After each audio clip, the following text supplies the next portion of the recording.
Hola, ¿cómo están amigos? ¿Qué tal? Buen día. Regresó esta GLS 400, es la camioneta de un amigo del taller, viene muchos años, la compró blanca. Le hemos hecho una serie de mejoras, upgrades, modificaciones, tanto de pintura, interior, se retapizó todo en un cuero claro, le hemos cambiado los aros y ahora viene por este detalle, como el interior quedó bastante bonito, bastante moderno, vamos a cambiarle el timón, el que viene de fábrica, por el AMG, que es este de aquí. Es un timón más moderno, todos los botones son funcionales, inclusive estos son táctiles, para que lo puedan ver, qué bonito es. Y acompáñenme para ver el interior.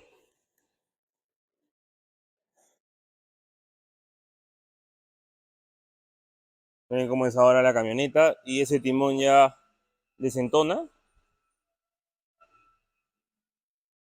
Vamos a ponerle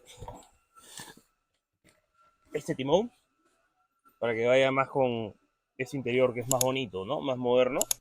Este es el que viene de fábrica, este sería el nuevo. Que la vamos a mostrar y quédense para ver el resultado final.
Terminamos la instalación, así quedó el timón.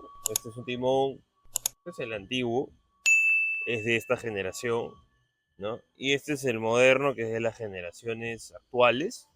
Quedó mucho más bonito, más deportivo, más acorde al nuevo interior de la camioneta. Todos los botones son funcionales, completamente compatible con esta camioneta, no te produce ningún error, todo funciona.